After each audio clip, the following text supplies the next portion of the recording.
Greetings to everyone. I'm Tom Stolper. I'm the president of the governance board of MG21. Each October, we come before you as required by our charter to present to you our annual accountability report for the prior school year. The governance board continues to address federal requirements for accountability and autonomy, as well as the changing and at times challenging educational needs of our MG21 community. On behalf of the MG21 community, that is students, parents, staff members, teachers, and the members of the governance board, I would like to thank you. We're grateful to the school board and to your constituencies for your and their support continuing of our school. I'm going to turn it over to the expert, but before I do, I want to leave you with the MG21 motto and mantra. That is, choose your path, know your path, and walk your path. And now I give you the aforementioned expert, Rebecca Fox-Blair. She's the executive director of MG21. Thank you. Hi, everyone. Thanks, Tom. Yes, as Tom said, I'm Rebecca Fox-Blair. I'm the executive director of Monona Grove Liberal Arts Charter School for the 21st Century, also known as MG21. We are a project-based school that serves students in grades 6 through 12 for the district. And we have a focus on stewardship, service, relationships, and education for the whole student. As Tom mentioned, also, we are an instrumentality public charter school, and every year we do present an annual accountability report to our authorizer, which is you all, the Monona Grove Board of Education, and our superintendent, Daniel Olson. So here we are again tonight. I thought I would share my screen, if that's okay, and just kind of walk through the report. I thought I'd just hit a few highlights and then answer questions. Please interrupt me if you have questions, or you can ask me at the end, if that's okay. All right.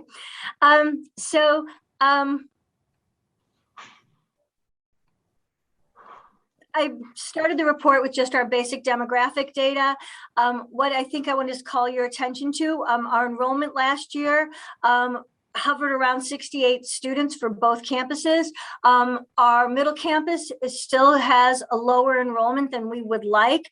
I guess that's what happens when you open a new school in the middle of a pandemic and school closure. So we still are struggling to get the word out about the middle campus and reach the enrollment target for that campus. The upper campus, however, is over their enrollment target for this year. The other thing I just point out is we did have a small graduating class last year. It was a small senior class, and we do have 2 students that are returning for a 5th year that will also graduate this year. I thought I'd include just kind of our response to the school closure and to COVID-19, because what we found is we tried some things to really make our school accessible for students and families. We learned a lot from doing those things, and we brought some of that back into the in-person world with us. One of the things that we found to be very helpful was to lean into and to work to build relationships with our students and families. So we had family learning partnership teams that were made up of students, families, and any other support people that the student wanted to incorporate. And those teams met before school started and then 3 times throughout the school year. And that gave us an opportunity to really check in with families and students and make sure that everybody was getting what they needed. We also, in order to do that, created a student launch pad. It was a digital Google Doc, and I'll just kind of share. Let's see if this works. Can you see the? So this was an example of the launch pad that we used, and it had hyperlinked in it then every location of the Google meeting of where students were supposed to be at a given time. And students and parents had access to this. And so everybody knew where their student was supposed to be and what they were supposed to be doing. We also had some other helpful links that we put here. And then we had the way that we were communicating. So the goals that the student was setting, their various projects, and any notes we were taking as we met with that student individually on a weekly basis as well. The other thing that I think is worth noting as far as how the MG21 staff responded to the COVID-19 and the school closure and then the reopening in the spring was we were able to kind of look at the space we had here and create some outdoor classroom spaces so that when our students returned, we were able to hold a large part of our classes outside. We had 3 different classroom spaces that we were able to create. We created one that was close to the building in that courtyard area. One, we built this crazy arbor kind of out in the field that's next to the parking lot where we were able to hold classes there. And then we expanded and redid our outdoor classroom by our school garden. And so I think that was something that, again, we really appreciated last year and we've brought forward into this year. The other thing that we did is we leaned heavily into the fact that we are a project-based school. And so we've always had teacher-led projects, student-led projects, and community-led projects, but we were able to really leverage that in the virtual world and then bring some of the changes we made back forward into this year. And we made some changes to our schedules and some changes to kind of some of the things that really the students really enjoyed from last year, like literacy circles and different kind of ways that we had structured our program. Should I pause? Are there any questions? All right, I'll keep going. The third section of the report is our performance measures. These are in large part dictated by the grant. We are this year in year 4 of our charter school grant. That was an expansion grant that allowed us to add the middle campus. And so as part of that grant, these are the performance measures that the Department of Public Instruction approved. Our authorizer, you all approved. So again, I think some things that I'd like to highlight, again, we're still really, we have I think this is year 6 of a partnership that we've had with the YWCA to bring restorative practices into our school culture. And we're really fortunate to have that partnership. I think it's one of a really strong cornerstone of our school. And we have been able, if you look at I'll show you in a couple pages, our school data around behavior, it has significantly dropped since we've really incorporated restorative practices into all that we're doing. But it's more than just being used as like an alternative for discipline. It really permeates kind of the whole culture of our school and how we have conversations and how we work together. Our iReady data is not what we would like. In large part, that was because trying to have the students take the iReady test from home was challenging. And when we returned in the spring, we still had a number of students that were virtual. And so our data is not ideal for math or reading.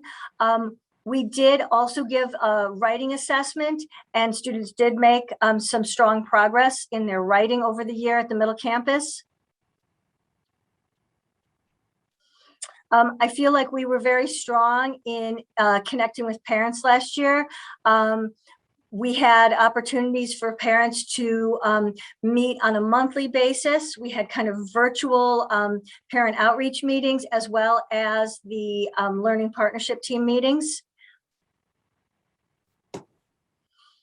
And once we returned, we were able to do kind of a lot of our outdoor work, our sustainability work, our stewardship work, our service work. Photo of our students installing our new crop of bees that we got in the spring and that we had to rehome at the end of the summer because they were not super friendly bees this year. So they found a new home. Here's our discipline restorative practices data. And again, you can see that if you look at the data, we started out in 2017 and had a number of different referrals here. And we have dropped every year to last year we had one.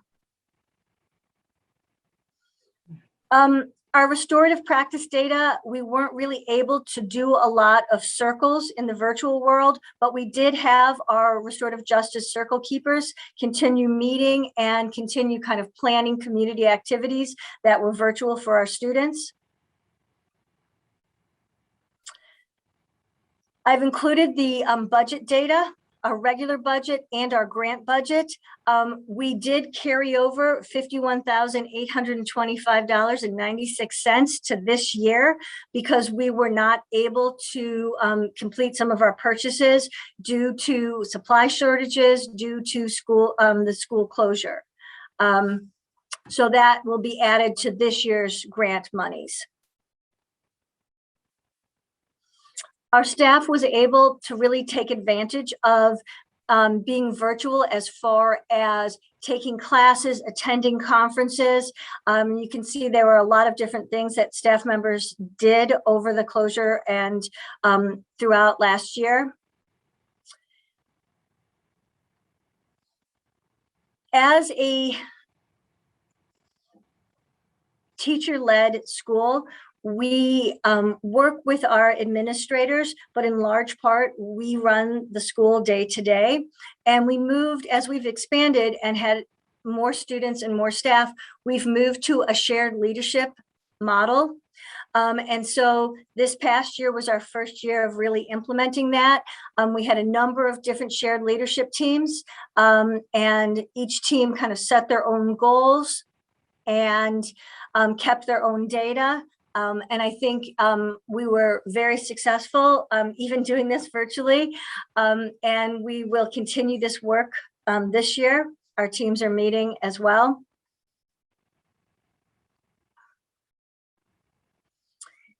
Thinking about continuous improvement and what we want to accomplish for this year, we have again improved our schedule for the upper campus, taking forward some of the changes that we really learned from last year. We are implementing, one of the things we were able to do with our grant was to develop a 6-12 outdoor education curriculum. We've always done outdoor education, but now we actually have a full 6-12 curriculum that goes with it. And so we're implementing that now, and that includes the middle campus kind of working out at the Cottage Grove School Forest, and it includes the upper campus working with the Ice Age Trail Alliance out at a property called Swamp Lovers, which is about 500 acres of prairie and oak savanna that we are land stewards for. We were just out there today collecting seeds. So that is, I think, a really great shift for us to have a strong curriculum that has the science strand, the leadership strand, the stewardship strand running through it. We do have a new staff member this year. Joel Jurowski joined us at the upper campus. Ian Lowe left at the end of last year, sadly for us, but Joel is terrific and he's a wonderful addition to our staff. I just included a little bio about him. And then we have made some changes to our college and career readiness program because Joel brings with him a really strong background in community outreach and mentoring and internships for students. Additionally, included in the report are summaries of our curriculum at the middle campus and upper campus. I did link the outdoor education curriculum and then the survey results from our parent and student surveys.